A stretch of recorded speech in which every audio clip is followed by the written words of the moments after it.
നീ ഞങ്ങളെ എവിടേക്കാ ജെസ്സി കൊണ്ടുപോകുന്നത്? ഡ്രൈവിംഗ് സീറ്റിലിരിക്കുന്ന ജെസ്സിയെ നോക്കി ജിബിൻ ദേഷ്യത്തോടെ ചോദിച്ചു. ബാക്ക് സീറ്റിലിരിക്കുന്ന കാശിയും ദേഷ്യത്തോടെ പല്ല് കടിക്കുന്നുണ്ടായിരുന്നു. പക്ഷേ ജോയലിനും കൃഷ്ണയ്ക്കും മാത്രം ഭാവവ്യത്യാസം ഒന്നും ഉണ്ടായിരുന്നില്ല. അവർ തികച്ചും ശാന്തരായിരുന്നു. തന്നെ ദ്രോഹിച്ചവരോടോ കുത്തുവാക്കുകൾ പറഞ്ഞവരോടോ ഒന്നും കൃഷ്ണയ്ക്ക് വെറുപ്പോ പരിഭവമോ ഉണ്ടായിരുന്നില്ല. അതുപോലെ തന്നെ കൃഷ്ണയ്ക്ക് വേണ്ടി എല്ലാം മറക്കാനും എല്ലാവരോടും ക്ഷമിക്കാനും ജോയലും തയ്യാറായിരുന്നു. ജിബിന് പോലും ഒന്നും ചെയ്യണമെന്ന് ഇപ്പോൾ ജോയലിന്റെ മനസ്സിലുണ്ടായിരുന്നില്ല. കൃഷ്ണയ്ക്ക് കൊടുത്ത വാക്ക് പാലിക്കണം എന്ന് മാത്രം അവൻ ആഗ്രഹിച്ചു. ചോദിച്ചത് കേട്ടില്ലേ ജെസ്സി, എവിടേക്കാ പോകുന്നതെന്ന്?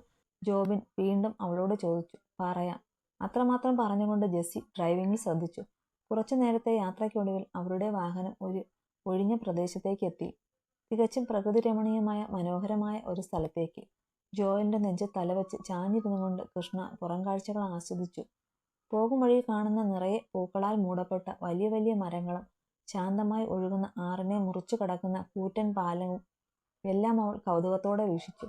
അത്രയും നേരം ദേഷ്യത്തോടെ ഇരുന്ന ജോബിനും കാശിയും പോലും ഒരു നിമിഷം ആ കാഴ്ചകളിൽ മുഴുകിപ്പോയിരുന്നു.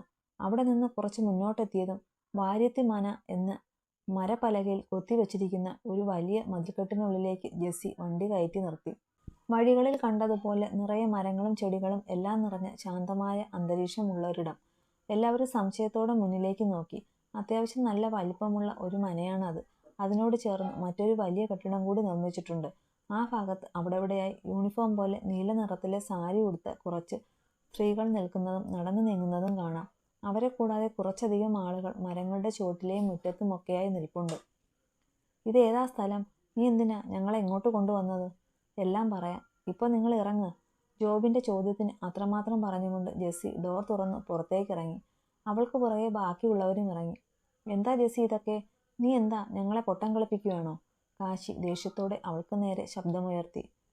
നാഥ് പ്ലീസ്, ഇവിടെ നിന്ന് ഇങ്ങനെ ഒച്ച വയ്ക്കല്ലേ. ഇതൊരു വൈദ്യശാലയാണ്. വാര്യത്തി തിരുമേനിയുടെ ആയുർവേദ വൈദ്യശാല. കാശിയോട് യാചനയോടെ പറഞ്ഞുകൊണ്ട് അവൾ ഫോണെടുത്ത് ആരെയോ വിളിച്ചു. ഈ സമയങ്ങളെല്ലാം ജെസ്സിയിൽ തന്നെയായിരുന്നു എല്ലാവരുടെയും കണ്ണുകൾ. അവളുടെ വെപ്രാളവും അവളുടെ കണ്ണുകളിലെ നനവും എല്ലാം അവർ ശ്രദ്ധിക്കുന്നുണ്ടാവുന്നു. കുറച്ചു നേരം കഴിഞ്ഞപ്പോൾ നേരത്തെ കണ്ടതുപോലെ നീല സാരി ഉടുത്ത ഒരു സ്ത്രീ അവിടേക്ക് വന്നു. അവരെ കണ്ടപ്പോൾ തന്നെ ജെസ്സി അവർക്കടുത്തേക്ക് ചെന്നു. എന്തായി ചേച്ചി, സമ്മതിച്ചോ? ജെസ്സി അവരുടെ കയ്യിൽ പിടിച്ചുകൊണ്ട് പ്രതീക്ഷയോടെ ചോദിച്ചു. ഉവ്വ്, കുട്ടി വന്നോളൂ. അവരെ നോക്കി പുഞ്ചിരിയോടെ പറഞ്ഞുകൊണ്ട് അവർ തിരിഞ്ഞു നടന്നു. വാ. തിരിഞ്ഞു നോക്കി എല്ലാവരെയും വിളിച്ചുകൊണ്ട് ജെസ്സി മനയ്ക്കുള്ളിലേക്ക് കയറി. അവൾക്ക് പിറകെ സംശയത്തോടെ ബാക്കിയുള്ളവരും. മനയ്ക്കുള്ളിൽ കയറി കാശിയും ജോബിനും കൃഷ്ണയും ജോയിലും അവിടമാകെ ഒന്ന് വീക്ഷിച്ചു. അകത്തളവും ചുറ്റും വലിയ തൂണുകളും മറ്റുമുള്ള മനോഹരമായ ഒരു വലിയ നാലുകെട്ട്. അകത്തളത്തിന് ചുറ്റുമുള്ള വരാന്തയിലൂടെ നടക്കുമ്പോൾ അവർ കാണുന്നുണ്ടായിരുന്നു അവിടെയുള്ള ഓരോ മുറികളിലെയും രോഗികൾ എന്ന് തോന്നിക്കുന്ന ചിലർ കിടക്കുന്നതും അവർക്ക് ചുറ്റും മരുന്നുകളും താളികളുമായി പരിചാരകർ എന്ന് തോന്നിക്കുന്ന ചിലർ നിൽക്കുന്നതും. എല്ലാം കണ്ടും കേട്ടും കുഴങ്ങിയ മനസ്സുമായി അവർ ജെസ്സിക്ക് പിറകെ മുന്നിലേക്ക് നടന്നു. അവസാനം വരാന്തയുടെ ഏറ്റവും അറ്റത്തായി കാണുന്ന ഒരു മുറിക്ക് മുന്നിലെത്തിയതും ജെസ്സിയും ആ സ്ത്രീയും പരസ്പരം ഒന്ന് നോക്കിയ ശേഷം ഒന്ന് നിശ്വസിച്ചുകൊണ്ട് അകത്തേക്ക് കയറി. കയറുന്നതിന് മുമ്പ് ജെസ്സി ഒരിക്കൽ കൂടി ഒന്ന് തിരിഞ്ഞു നോക്കി. ഞാൻ ചെയ്തത് തെറ്റോ ശരിയോ എന്നറിയില്ല, പക്ഷേ കൂട്ടു നിൽക്കാതെ വേറെ വഴിയില്ലായിരുന്നു. അത്രയും പറഞ്ഞുകൊണ്ട് ജെസ്സി തൻ്റെ നിറഞ്ഞ കണ്ണുകൾ തുടച്ച ശേഷം അകത്തേക്ക് കയറി. അവളുടെ വാക്കുകളുടെ പൊരുൾ മനസ്സിലാകാതെ പരസ്പരം നോക്കിയ ശേഷം അവൾക്ക് പുറകെ അവരും അകത്തേക്ക് കയറി. അവിടേക്ക് കയറിയപ്പോൾ തന്നെ അവർ കണ്ടു റൂമിൻ്റെ സെൻറ്ററിലായി ഒരു ബെഡിൽ മുണ്ട് മാത്രം ധരിച്ച് ഒരാൾ കിടക്കുന്നത്. അയാൾ കിടക്കുന്ന ബെഡിന് തൊട്ടരികിൽ തന്നെ മറ്റൊരു ചെറിയ ടേബിൾ നിറയെ എന്തോ മരുന്നുകളും ഔഷധക്കൂട്ടുകളും നിരത്തി വെച്ചിട്ടുണ്ട്. അയാൾ ഉടുത്തിരിക്കുന്ന മുണ്ട് മുട്ടിനു മുകളിലേക്ക് കയറ്റി വെച്ചിട്ടുണ്ട്. ദേഹമാസലം എന്തോ എണ്ണ തേച്ച് പിടിപ്പിച്ചിരിക്കുകയാണ്. അവർ നിൽക്കുന്നിടത്ത് അയാളുടെ കാലുകൾ വരുന്നത് പോലെ ബെഡ് സെറ്റ് ചെയ്തിരിക്കുന്നത്. ഡോറിൻ്റെ അടുത്ത് നിൽക്കുന്നത് കൊണ്ട് തന്നെ അയാളുടെ മുഖം അവർക്ക് ശരിക്ക് കാണാൻ കഴിയുന്നില്ലായിരുന്നു. ജെസ്സി, ആരാ ഇത്? എന്തിനാ ഞങ്ങളെ ഇവിടേക്ക് കൊണ്ടുവന്നത്? കാശി അവളോട് ദേഷ്യത്തോടെ ചോദിച്ചു. പക്ഷേ ഉത്തരം പറയാതെ ജെസ്സി തല താഴ്ത്തി നിന്നതേയുള്ളൂ. അവളുടെ നിൽപ്പ് കണ്ട് ജോബിൻ ഏറുന്ന നെഞ്ചെടുപ്പോടെ ബെഡിൽ കിടക്കുന്ന ആൾക്കടുത്തേക്ക് നടന്നു. അടുത്തേക്ക് ചെന്ന് അയാളുടെ മുഖം കണ്ടതും ജോബിൻ്റെ കണ്ണുകൾ മിഴിഞ്ഞുപോയി. അവൻ ഞെട്ടലോടെ പിറകിലേക്ക് നീങ്ങി ഭിത്തിയിൽ തട്ടി നിന്നു. തൻ്റെ ശരീരമാകെ തളർന്നു പോകും പോലെ നിന്നുപോയി ജോബിൻ. ജോബി, എന്താടാ, എന്തു പറ്റി? ജോബിനിൽ പെട്ടെന്നുണ്ടായ മാറ്റം കണ്ട് കാശി വേഗം അവനടുത്തേക്ക് ചെന്നു. പക്ഷേ ജോബിനൊന്നും മിണ്ടിയില്ല. അവൻ്റെ കണ്ണുകൾ ആ ബെഡിലേക്ക് തന്നെ നീണ്ടു. അവൻ്റെ കണ്ണുകൾ പോയിടത്തേക്ക് കാശിയെ നോക്കി. അവൻ്റെ കണ്ണുകൾ ഞെട്ടലോടെ വികസിച്ചു. ജിബിച്ചൻ. കാശിയുടെ ചുണ്ടുകൾ പതിയെ മൊഴിഞ്ഞു. അവൻ പറഞ്ഞത് കേട്ടപ്പോഴാണ് ജോയലും കൃഷ്ണയും ബെഡിൽ കിടക്കുന്ന ആളെ നോക്കുന്നത്. കൃഷ്ണ വായിൽ കൈ അമർത്തി പിടിച്ചുകൊണ്ട് രണ്ടടി പിറകിലേക്ക് നീങ്ങിപ്പോയി. ജോയലും ഞെട്ടലോടെ നിൽക്കുകയാണ്. കാശി, ഇവനെങ്ങനെ ഇവിടെ? ഞെട്ടൽ വിട്ടുമാറാതെ ജോയൽ ചോദ്യമുയർത്തി. എല്ലാവരുടെയും കണ്ണുകൾ ഒരുപോലെ ജെസ്സിക്ക് നേരെ നീണ്ടു. അത് പ്രതീക്ഷിച്ചതുപോലെ തന്നെ ജെസ്സി തന്റെ കണ്ണുകൾ മുറുക്കെ അടച്ച് ശ്വാസം ഒന്ന് വലിച്ചു വിട്ടുകൊണ്ട് പറഞ്ഞു തുടങ്ങി. കിച്ചു ഹോസ്പിറ്റലിലായതിന്റെ 4-ാം ദിവസമാണ് ഞാൻ അറിയുന്നത് ജിബിച്ചന് ഒരു ആക്സിഡന്റ് പറ്റി ഹോസ്പിറ്റലിലാണെന്ന്. അതൊരു ഫോൺ കോൾ ആയിരുന്നു. ആദ്യം ജിബിച്ചനെ അന്വേഷിച്ചു പോകണ്ട എന്നാണ് കരുതിയത്. പക്ഷേ മനസ്സനുവദിച്ചില്ല. ആരോടും ഒന്നും പറയാനും ആ അവസ്ഥയിൽ കഴിഞ്ഞില്ല. കിച്ചുവിനെ അഡ്മിറ്റ് ചെയ്ത അതേ ഹോസ്പിറ്റലിൽ ICUവിൽ ജിബിച്ചനും ഉണ്ടായിരുന്നു. എന്നെ വിളിച്ച ആള് പറഞ്ഞതനുസരിച്ച് ഞാൻ അവിടെ ചെല്ലുമ്പോൾ പാതി ജീവനെ ഉണ്ടായിരുന്നുള്ളൂ ഈ മനുഷ്യന്. ആദ്യം കൊന്നുകളയാൻ പറയാനാ തോന്നിയത്. പക്ഷേ ഉള്ളിൽ എവിടെയോ കിടന്നിരുന്ന രക്തബന്ധം എന്ന വികാരം എന്നെ അതിൽ നിന്ന് പിന്നിലേക്ക് വലിച്ചു. ആ ഒരവസ്ഥയിൽ നിങ്ങളോടൊക്കെ ഇത് പറഞ്ഞാൽ ഉറപ്പായും ജിബിച്ചനെ നിങ്ങൾ ബാക്കി വെക്കില്ലെന്ന് എനിക്കറിയാമായിരുന്നു. അതുകൊണ്ടാണ് പറയാതിരുന്നത്. ജിബിച്ചൻ ചെയ്ത തെറ്റിന്റെ ശിക്ഷ കർത്താവ് അയാൾക്ക് കൊടുത്തു കഴിഞ്ഞു. ഇനി നമ്മളും കൂടി ഒന്നും ചെയ്യണ്ടെന്ന് കരുതിയാ ഞാൻ ഇതിനൊക്കെ കൂട്ടുനിന്നത്. ജെസ്സി പൊട്ടിക്കരഞ്ഞുകൊണ്ട് പറഞ്ഞു. ആരാ നിന്നെ വിളിച്ചത്? ഇവനെ ഇവിടെ എത്തിക്കാൻ ആരാ നിന്നെ സഹായിച്ചത്? ഞാനാണ്. മധ്യവയസ്കനായ ഒരാൾ പുറത്തുനിന്ന് അകത്തേക്ക് വന്നുകൊണ്ട് ഉറച്ച ശബ്ദത്തിൽ പറഞ്ഞു. എല്ലാവരുടെയും ശ്രദ്ധ ഒരുപോലെ അയാളിലേക്ക് നീണ്ടു. ഞാൻ മാധവ് സച്ചിദാനന്ദൻ.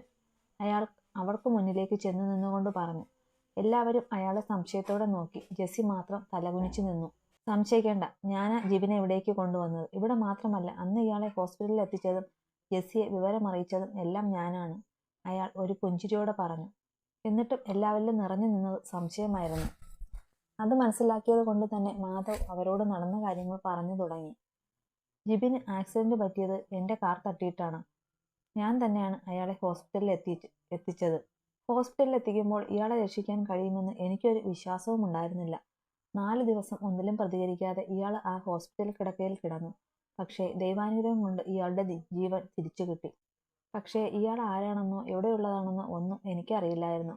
നേഴ്സ് കൊണ്ടുതന്ന ഇയാളുടെ ഒരു റിങ്ങും വാലറ്റും പൊട്ടിയ ഫോണും മാത്രമേ എൻ്റെ കയ്യിലുണ്ടായിരുന്നുള്ളൂ.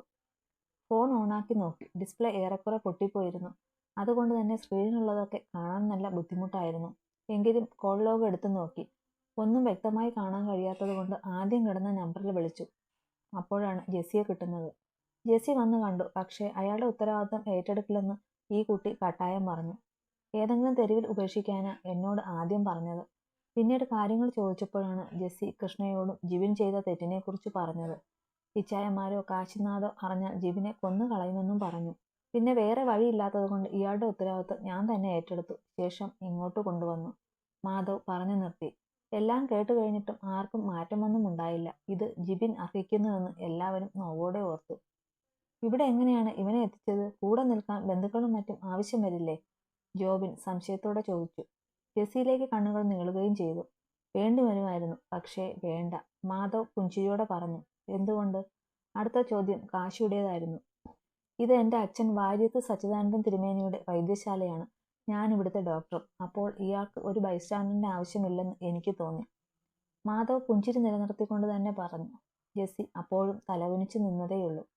നിങ്ങൾ പറഞ്ഞതെല്ലാം ശരിയായിരിക്കും. പക്ഷേ ഇവൾ ചെയ്തത് ചതി തന്നെയല്ലേ? ഇത്രയും വലിയ ക്രൂരത ചെയ്ത ഒരുവനെ സഹായിക്കാൻ ഇവൾക്ക് എങ്ങനെ മനസ്സ് വന്നു? ഞങ്ങളോടൊക്കെ ഇത് മറച്ചു വെച്ചുകൊണ്ട് ഇവൾ എന്തിന് ഞങ്ങൾക്ക് മുന്നിൽ അഭിനയിച്ചു?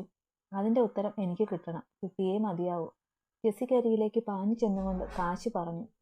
അതിനും കാരണം ഞാനാണ്. കാശി ജെസ്സിയോട് എന്തെങ്കിലും ചോദിക്കുന്നതിന് മുമ്പ് തന്നെ മാധവ് പറഞ്ഞു. എല്ലാവരും അയാളെ സംശയത്തോടെ നോക്കി. എന്താ നിങ്ങൾ പറഞ്ഞതിന്റെ അർത്ഥം? ജോബിൻ ദേഷ്യത്തോടെ ചോദിച്ചു. കൃഷ്ണയ്ക്ക് അപകടം സംഭവിച്ച അതേ ദിവസം തന്നെയാണ് ജിബിനും ആക്സിഡന്റ് സംഭവിച്ചത്. എന്റെ വണ്ടി ജിബിനെ അറിയാതെ തട്ടിയതല്ല. അയാൾ മനഃപൂർവ്വം മരിക്കാൻ വേണ്ടി എന്റെ വണ്ടിക്ക് മുന്നിൽ ചാടിയതാണ്. മാധവ് പറഞ്ഞത് ഒരു ഞെട്ടലോടെയാണ് എല്ലാവരും കേട്ടു നിന്നത്. ജെസ്സി മാത്രം തലകുനിച്ചു നിന്ന് കണ്ണുനീർ വാർത്തു. നിങ്ങൾ എന്താ പറഞ്ഞു വരുന്നത്? കാശി ദേഷ്യത്തോടെ മാധവിന് നേരെ തിരിഞ്ഞു. സി മിസ്റ്റർ, ഞാൻ പറഞ്ഞത് സത്യമാണ്. അയാളത് മനഃപൂർവ്വം ചെയ്തതാണ്. എന്തോ ഭാഗ്യം കൊണ്ട് മാത്രമാണ് ഇപ്പോൾ ഈ അവസ്ഥയിലെങ്കിലും ജീവനോടെ ഉള്ളത്. ഞാൻ പറയുന്നത് തെറ്റായി എടുക്കരുത്. ജെസ്സി പറഞ്ഞ വിവരങ്ങൾ വച്ചാണെങ്കിൽ ജിബിൻ മനഃപൂർവ്വം കൃഷ്ണയെ ഉപദ്രവിച്ചിട്ടില്ല. ഈ കുട്ടി തനിയെ കാല് വഴി സ്റ്റെപ്പിൽ നിന്ന് വീണതാണ്. അതിന് ജിബിൻ ഒരു കാരണക്കാരൻ ആയി എന്ന് മാത്രം. പിന്നെ ജിബിൻ തെറ്റുകാരനല്ല എന്നും പറയാൻ കഴിയില്ല. പക്ഷേ ചെയ്ത തെറ്റിൽ ഇയാൾ പശ്ചാത്തപിക്കുന്നുണ്ട്. ആ പശ്ചാത്താപം മൂലമാണ് മരിക്കണം എന്ന ചിന്ത ഇയാളിൽ കയറിക്കൂടിയത്. പ്രണയിക്കുന്നത് ഒരു തെറ്റല്ല, പക്ഷേ പ്രണയം തുറന്നു പറയാതിരിക്കുന്നതും മറ്റൊരുവന്റെ ഭാര്യയെ മോഹിക്കുന്നതും തെറ്റ് തന്നെയാണ്. ആ തെറ്റിപ്പോൾ ജിബിന് മനസ്സിലായിട്ടുണ്ടാവും. അയാൾ ചെയ്ത തെറ്റിനുള്ള ശിക്ഷ ദൈവം തന്നെ അയാൾക്ക് കൊടുത്തു കഴിഞ്ഞു. ഇനി ദേഷ്യവും വിദ്വേഷവും ഉള്ളിൽ കൊണ്ടു നടന്നിട്ട് എന്താണ് കാര്യം? ഇയാൾക്ക് നിങ്ങളുടെ പ്രതികരണം താങ്ങാനുള്ള ശേഷി ഇപ്പോൾ ഇല്ല. ജീവനുള്ള വെറും ശരീരം മാത്രമാണ് ഇയാളിപ്പോൾ. നമ്മൾ പറയുന്നത് കേൾക്കാമെന്നല്ലാതെ പ്രതികരിക്കാൻ ഇയാൾക്ക് കഴിയില്ല. ഉള്ളിൽ നീറി നീറി ഈ കിടപ്പിൽ കിടന്ന് ഓരോ ദിവസവും തള്ളി നീക്കുന്നത് തന്നെയാണ് ഇയാൾക്ക് കിട്ടാവുന്നതിൽ വെച്ച് ഏറ്റവും വലിയ ശിക്ഷ. മാധവ് പറഞ്ഞു നിർത്തി.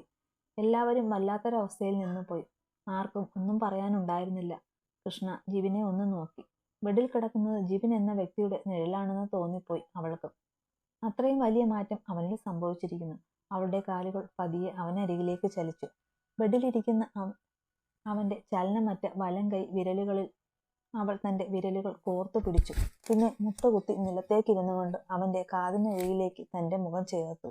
കഴിഞ്ഞു പോയതെന്ന് ഓർത്ത് വേദനിക്കണ്ട. റോസി എന്ന അമ്മയെ മാത്രം ഓർത്താൽ മതി. ഞങ്ങൾ കാത്തിരിക്കും. അത്രമാത്രം പറഞ്ഞുകൊണ്ട് തന്റെ നിറഞ്ഞൊഴുകുന്ന കണ്ണുകൾ തുടച്ചുകൊണ്ട് കൃഷ്ണ നിലത്തു നിന്നും എഴുന്നേറ്റു. എല്ലാവരുടെയും കണ്ണുകൾ ഒരുപോലെ നിറഞ്ഞിരുന്നു ആ സമയം.